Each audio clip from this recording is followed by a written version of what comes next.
கர்த்தருடைய பரிசுத்த நாமம் மகிமைப்படுவதாக. இந்த நாளின் இந்த காலை வேளையிலே கர்த்தர் நம்மை அவருக்குள் பலப்படுத்தும்படியாக நமக்கு தருகிற வார்த்தை ஏசாயா தீர்க்கதரிசன புஸ்தகம் அதனுடைய 48வது அதிகாரம் அதனுடைய 14வது வசனம். நீங்கள் எல்லாரும் கூடி வந்து கேளுங்கள், கர்த்தருக்கு பிரியமானவன் அவருக்கு சித்தமானதை பாபிலோனில் செய்வான், அவன் புயம் கல்தேயரின் மேல் இருக்கும் என்பதை இவர்களில் அறிந்தவன் யார்? கர்த்தருடைய பரிசுத்த நாமம் மகிமைப்படுவதாக. இந்த வசனத்தை கொண்டுதான் தேவன் தேவஜனங்களாகிய நம்மை இன்று அவர்கள் பலப்படுத்துகிறார். இந்த வசனத்தில் ஆண்டவர் என்ன சொல்றார் தெரியுமா? தேவஜனங்களாகிய நாம் எப்படிப்பட்ட ஒரு கிரியை உடையவர்களாக இருக்க வேண்டும் என்று கர்த்தர் விரும்புகிறாரோ அதை தான் இந்த வசனத்தில் தேவஜனங்களாகிய நமக்கு அவர் கற்றுத்தருகிறார். கர்த்தருக்கு பிரியமானவன் பாபிலோனிலும் கர்த்தருக்கு சித்தமானதை செய்வானாம். இந்த கடைசி நாட்களில் சபையும் சபையில் உள்ளவர்களும் கர்த்தருடையவர்கள் என்று அறியப்படுகிறவர்களும் சொல்லுகிற ஒரு பெரிய காரியம் என்ன தெரியுமா? இந்த உலகத்தில் யாராலுமே என்ன பண்ண முடியாது, முழுமையாக பரிசுத்தமாக வாழ முடியாது அப்படின்னு சொல்லி என்ன பண்ணுறாங்க, தாங்கள் செய்கிற தவறுக்கு அவர்கள் காரணம் சொல்கிறாங்க. சின்ன சின்ன விஷயத்தில் பொய் சொல்லிட்டோம், இதெல்லாம் ஒரு தப்பா? இந்த உலகத்தில் பொய் சொல்லாமல் வாழ முடியுமா? இந்த உலகத்தில் எப்படிப்பட்ட காரியங்கள்லாம் அட்ஜஸ்ட் பண்ணாமல் வாழ முடியுமா அப்படின்னு சொல்லி வேதத்திற்கு புறம்பாய் செய்கிற, தேவனுக்கு பிரியமில்லாமல் நடப்பிக்கிற காரியங்களுக்கு இந்த கடைசி நாட்களில் கர்த்தரால் ரட்சிக்கப்பட்டு கர்த்தரால் வழிநடத்தப்படுகிற தேவ ஜனங்கள் கூட என்ன பண்ணுறாங்க, காரணம் சொல்கிறாங்க. ஆனால் கர்த்தர் என்ன சொல்லுகிறார் தெரியுமா? கர்த்தருக்கு பிரியமானவன் பாபிலோனில் இருந்தாலும் அவன் கர்த்தருக்கு சித்தமானதை செய்வானாம்.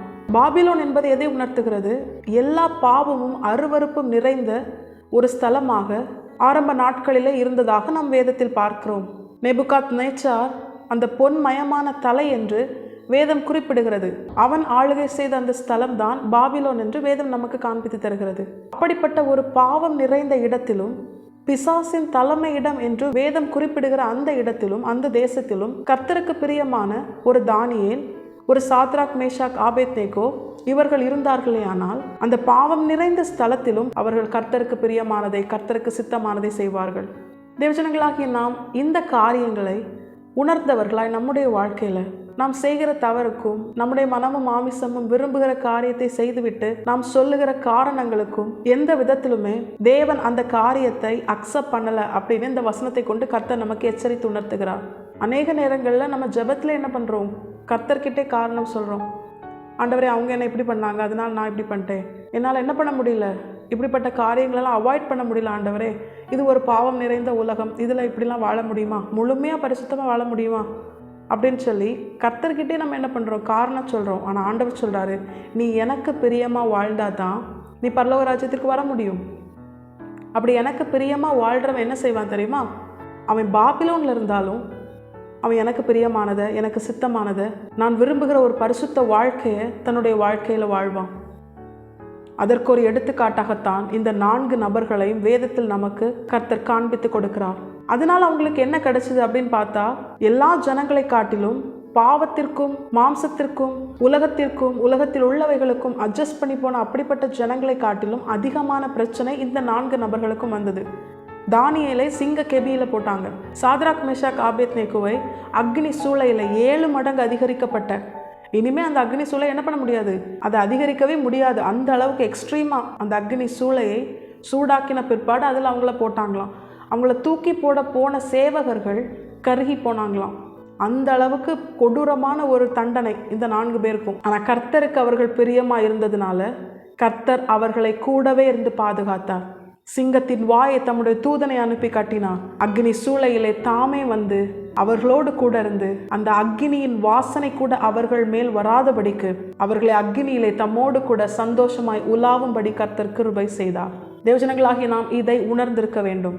பரிசுத்தமாக முழுமையாக வாழ நம்மை அர்ப்பணிக்கும் பொழுது நமக்கு மற்ற ஜனங்களை காட்டிலும் அதிகமான பிரச்சனைகளும் அதிகமான போராட்டங்களும் அதிகமான நிந்தைகளும் அவமானங்களும் பொய்யாய் தூஷிக்கப்படுகிற அப்படிப்பட்ட காரியங்களும் நமக்கு நிச்சயமாய் வரும். ஆண்டவருக்காக வாழ்கிறேன், ஆண்டவருக்காக வார்த்தையை விசுவாசித்து வாழ்கிறேன், எனக்கே இவ்வளோ பிரச்சனை. ஆண்டவருக்காக வாழ்கிறவர்களுக்கு தான் அதிக பிரச்சனை வரும். ஏன் தெரியுமா? அவர்கள் கர்த்தருக்கு சித்தமானதை செய்ய தங்களை அர்ப்பணிக்கிறார்கள். அவர்கள் கர்த்தருடைய பார்வையில் கர்த்தருக்கு பிரியமானவர்களாய் வாழ்கிறார்கள். கர்த்தர் அவர்கள் மேல் சந்தோஷமாக இருக்கிறார். நாம் கர்த்தரின் மனமகிழ்ச்சியாக இருக்கிறோம். வேதம் தெளிவாய் காண்பித்து தருகிறது. ஏசாயா தீர்க்கதரிசன புஸ்தகம் அதனுடைய 62வது அதிகாரத்தில் பார்த்தோம்னா, நமக்கு ஒரு புதிய நாமத்தை, ஒரு புதிய அடையாளத்தை கர்த்தர் காண்பிக்கிறார், நமக்கு தருகிறார். அதுதான் எப்சிபா என்றும் பியூலா என்றும் உன்னை நான் அழைப்பேன் ஆண்டவர் சொல்றாரு. எப்சிபா என்பதற்கு என்ன அர்த்தம்? நாம் கர்த்தரின் மனமகிழ்ச்சியாக இருக்கிறோம். பியூலா என்பதற்கு என்ன அர்த்தம்? நாம் அவருடைய மனவாட்டியாக இருக்கிறோம். இப்படிப்பட்ட மேலான ஆசீர்வாதங்கள், நித்திய நிறைவான ஆசீர்வாதங்கள், பரலோகத்திற்குரிய ஆசீர்வாதங்களை தேவஜனங்களாகிய நாம் பெற்றுக்கொள்ள வேண்டுமானால் கர்த்தருக்கு பிரியமானவர்களாய் வாழ வேண்டும். கர்த்தருக்கு பிரியமானவர்களாய் வாழ்கிறவர்களின் அடையாளம் என்ன தெரியுமா? எவ்வளவு பாவம் நிறைந்த உலகத்திலோ, பாவம் நிறைந்த சூழ்நிலையான ஒரு காரியத்திலோ அவர்கள் இருந்தாலும், ஒரு வேலை ஸ்தலத்திலோ, படிக்கிற இடத்திலோ, எந்த இடமா இருந்தாலும், இந்த உலகம் முழுவதும் யாருடைய கண்ட்ரோலில் தான் இருக்குது? பிசாசின் கண்ட்ரோலில் தான் இருக்குது. உலகத்தின் அதிபதி வருகிறான், என்னிடத்தில் அவனுக்கு ஒன்றுமில்லைன்னு ஆண்டவர் சொல்கிறார் பிசாசை பார்த்து. அப்போ இப்போ உலகத்தில் இருக்கிற எல்லா தவறான காரியங்கள், அருவருப்பான காரியங்கள் எல்லாவற்றையும் செயல்படுத்துறது யாரு? வானமண்டலங்கள் இருக்கிற பொல்லாத ஆவிகளின் சேனை, பிசாசு. அப்போ அந்த பிசாசினால் கிரியை செய்யப்படுகிற இந்த உலகத்தில் நாம் கர்த்தருக்கு பிரியமாய் வாழுகிறோம் என்பதன் அடையாளம் என்ன தெரியுமா? கர்த்தருக்கு சித்தமானதை செய்வோம். அதற்கு பிரச்சனையா என்ன வந்தாலும் பிரச்சனை இல்லை. கர்த்தருக்கு சித்தத்தை நிறைவேற்ற தடையாய் என்ன வந்தாலும், யார் வந்தாலும், என்ன சூழ்நிலை எப்படி மாறினாலும், சாத்ராக், மேஷாக், ஆபேத்நேகோவை காத்த தேவன் இன்றும் நம்மோடு இருக்கிறார், ஜீவனோடு இருக்கிறார். அவருடைய வல்லமை இரட்டிப்பாய் நம்முடைய வாழ்க்கையிலும் வெளிப்படும், கைவிட மாட்டார். தானியேலை சிங்க கெபியிலே பாதுகாத்த தேவன் நம்மோடு இருக்கிறார். நம்மை நிச்சயமாய் கைவிட மாட்டார். நம்மை உயர்த்தி அவர் மகிமைப்படுவார். தானியேலுக்கும் சாத்ராக், மேஷாக், ஆபேத்நேகோவுக்கும் என்ன நடந்தது தெரியுமா? யார் அவர்களை சிங்க கெபியிலும் அக்னி சூளையிலும் போட்டார்களோ அவர்கள் நம்முடைய தேவனே ஜீவனுள்ள தேவன் என்றும், அவரே சர்வ வல்லமையுள்ள தேவன், எல்லா தேவர்களுக்கும் மேலானவர் என்றும் அறிந்து கொண்டு அதை அறிக்கை செய்து அவர்களுக்கு முன்பாக தாழ விழுந்து அவர்களுடைய தேவனாகிய நம்முடைய தேவனாகிய ஆண்டவராக இயேசு கிறிஸ்துவை ஏற்றுக்கொண்டான், அறிக்கை செய்தான். விரோதமாய் பேசுகிறவர்களின் வீடு எருக்களமாக்கப்படும், அவர்கள் பலியாவார்கள் என்று அவன் ஆணையிட்டான்.